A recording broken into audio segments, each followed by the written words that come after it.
அனைவருக்கும் வணக்கம். Welcome to Abi's recipe.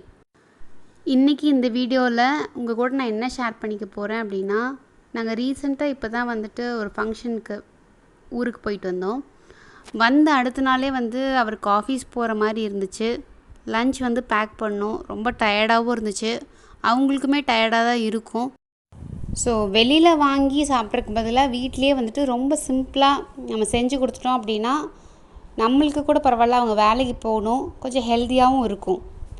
So அதுக்கு பார்த்திங்க அப்படின்னா, நான் புளி ஊற வைக்கிறது, அரிசி ஊற வைக்கிறது, அப்புறம் பருப்பு வேக வச்சிட்டேன் பாதி பேரலாக. ஸோ இது ரெண்டும் தான் ஊற வைக்கிறதுக்கு இருந்துச்சு. ஸோ ரொம்ப சிம்பிளான லஞ்ச் பாக்ஸ் தான் இன்றைக்கி. இதுக்கு பார்த்திங்க அப்படின்னா வெத்தலை நிறைய பேர் யூஸ் பண்ணுவீங்களான்னு தெரியல. வெத்தலை ரொம்ப ரொம்ப நல்லது. அதே இந்த மாதிரி நம்மளுக்கு உடம்பு வலி அந்த மாதிரி ஏதாவது இருந்துச்சுன்னா இது தாராளமாக யூஸ் பண்ணலாம், சாப்பாடில் சேர்த்து சாப்பிட்றதுக்கு. ஸோ காம்பை நான் எடுத்துட்டு இதை ஒரு மிக்சர் ஜாரில் ஆட் பண்ணிக்கலாம். டைஜஷனுக்கு, கோல்ட் காஃப் அந்த மாதிரி எது இருந்துச்சுனாலும் இது நிறைய ஹெல்ப் பண்ணும், சரி பண்ணிடும். ஸோ தாராளமாக நீங்கள் வெத்தலை சேர்த்திக்கலாம், குழந்தைங்களுக்கு கூட கொடுக்கலாம். இந்த வெத்தலை சளி பிடிச்சிருந்தா இல்லை இருமல் வந்துச்சு அப்படின்னா, இல்லைன்னா உடம்பு வலி அந்த மாதிரி எது இருந்துச்சுனாலும் இதை கண்டிப்பாக சேர்த்திக்கலாம். டைஜஷனுக்கும் ரொம்ப ரொம்ப நல்லது. ஸோ அதனால் நான் வெத்தலை ரசம் தான் வைக்க போகிறேன். வெத்தலையை கட் பண்ணி போட்டுக்கோங்க. அதுக்கப்புறம் மிளகு, ஜீரகம், கொஞ்சம் கொத்தமல்லி, வர கொத்தமல்லி அதை ஆட் பண்ணிக்கோங்க. வர கொத்தமல்லி அதுவும் பித்தம் அந்த மாதிரி இருந்துச்சுன்னா சரி செய்யும். கொஞ்சம் கடுகு சேர்த்திக்கோங்க. அதுக்கப்புறம் பூண்டு, இதை நல்லா நைஸாக அரைச்சிடலாம். தண்ணி எதுவும் சேர்க்க வேண்டாம். ஸோ வெத்தலையில் இருக்கிற தண்ணியே நமக்கு போதும். புளி நல்லா ஊறி இருக்கும். இப்போ புளியை நல்லா கரைச்சி எடுத்துக்கலாம். ஸோ இன்றைக்கி எதுவும் சாம்பார் அந்த மாதிரி எதுவும் நான் வைக்க போகிறதில்ல. ஸோ அதுக்கு தகுந்தாப்பில், ரசத்துக்கு தகுந்தாப்பில் புளி நீங்கள் ஊற வச்சிங்கன்னா போதும். புளியை நல்லா கரைச்சிக்கோங்க. அதுக்கப்புறம் வடிகட்டி எடுத்து வச்சுக்கோங்க. ஸோ இதில் புளி நம்ம தான் ஜாஸ்தியாக இருக்கும் சேர்க்குறதுக்கு. அதுக்கப்புறம் ஒரே ஒரு தக்காளி, ரசத்தில் எப்போவுமே தக்காளி இருந்துச்சுன்னா டேஸ்ட்டு ரொம்ப நல்லாயிருக்கும். ஸோ அதனால் ஒரே ஒரு தக்காளியை கட் பண்ணி அதை நல்லா கரைச்சிக்க போகிறேன். கரைச்சி வச்சிட்டிங்க அப்படின்னா ரொம்ப ஈஸி, சீக்கிரம் செஞ்சிடலாம். ஸோ ஒரு வடைச்சட்டியை நல்லா காய வச்சுக்கோங்க. கொஞ்சம் எண்ணெய் ஊற்றிக்கோங்க. அதுக்கப்புறம் நம்ம அரைச்சி வச்சுருக்கிற அந்த மசாலா பேஸ்ட், ரசம் பேஸ்ட் இருக்குல்லையே, அதை ஆட் பண்ணிக்க போகிறோம். காரத்துக்கு 2 வரமிளகா ஆட் பண்ணுறேன். நான் மிளகு தான் அதிகமாக சேர்த்திருக்கேன். வெத்தலையிலையும் காரம் இருக்கும். அப்புறம் கொஞ்சம் மஞ்சத்தூள் சேர்த்திக்கோங்க. நல்லா வணக்கிக்கோங்க. அதுக்கப்புறம் நம்ம கரைச்சி வச்சுருக்கிற தக்காளி புளி தண்ணி அதை சேர்த்திக்கலாம். நல்லா கலக்கி விடுங்க. இது நல்லா கொதி வரணும். தேவையான அளவு உப்பு சேர்த்திக்கலாம். இது நல்லா கொதி வரணும். அப்புறம் பெருங்காயத்தூள் சேர்த்திக்கோங்க. கண்டிப்பாக இந்த ரசம் ட்ரை பண்ணி பாருங்கள். அவ்வளோ ஹெல்த்தியானது. உடம்பு வலி அந்த மாதிரி இருந்துச்சுனாலும் இது சரி செஞ்சிடும். அப்புறம் பார்த்திங்கன்னா, பொரியலுக்கு சேனக்கிழங்கு வீட்டில் இருந்துச்சு. ஸோ இது வேஸ்ட் பண்ண வேண்டாம், செஞ்சிடலாம் அப்படிங்கிற மாதிரி பிளான் பண்ணி அதை நல்லா பீல் பண்ணிக்கிட்டேன் அதோட தோலை. ஒரு வடைச்சட்டியில் கொஞ்சம் தண்ணி ஊற்றிக்கிட்டேன். நீங்கள் ஒரு பாத்திரம் கூட யூஸ் பண்ணிக்கோங்க. தண்ணி ஊற்றிட்டு அதுக்கப்புறம் புளி. இந்த புளி எதுக்காக சேர்த்துறோம் அப்படின்னா, சில கிழங்கெல்லாம் சாப்பிட்டா வாயில் ஊறல் எடுக்கும், நாக்கு அரிக்க ஆரம்பிக்கும்.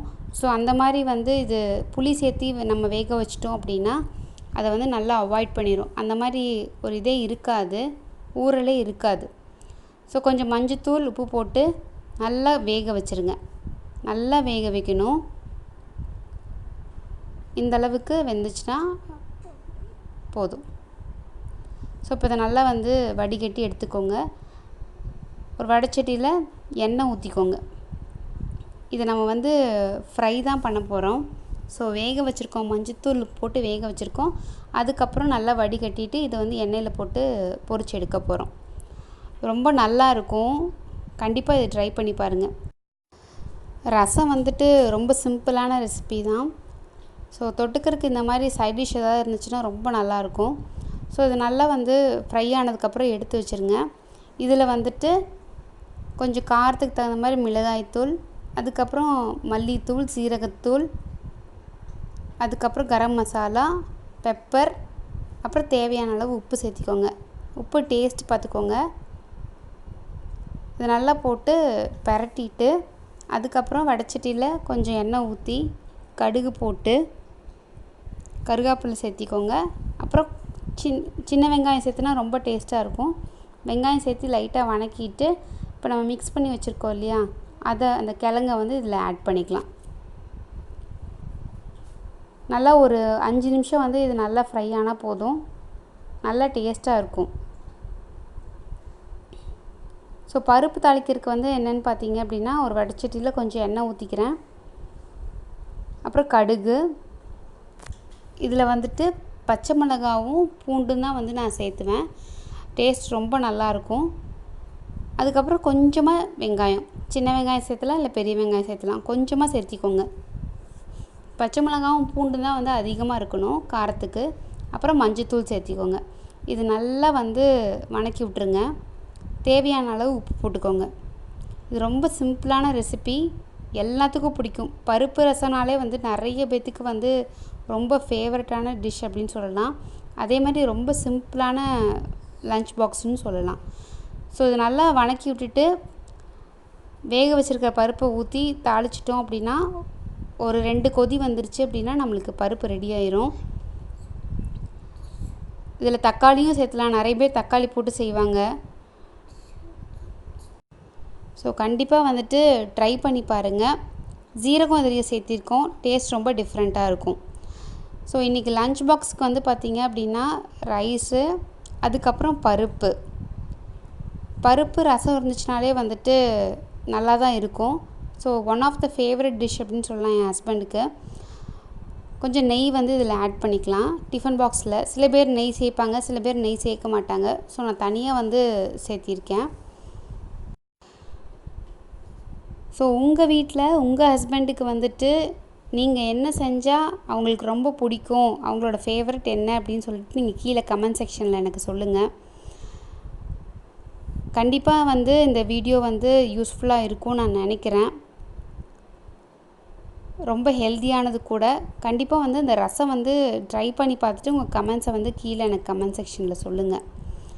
ஸோ இந்த மாதிரி வீடியோஸ் வேணும் அப்படின்னா அதையும் நீங்கள் கீழே கமெண்ட்ஸில் வந்து எனக்கு சொல்லுங்கள். இந்த வீடியோ பிடிச்சிருந்துச்சு அப்படின்னா கண்டிப்பாக ஒரு லைக் கொடுங்க. மறக்காமல் நம்ம சேனலுக்கு சப்ஸ்கிரைப் பண்ணுங்கள். பக்கத்தில் இருக்கிற பெல் பட்டனையும் ப்ரெஸ் பண்ணிடுங்க. அப்போ தான் நான் எப்பப்போல்லாம் வந்து வீடியோஸ் போடுறேன்னா அப்போல்லாம் உங்களுக்கு நோட்டிஃபை ஆகும். Stay healthy, be happy. Thank you.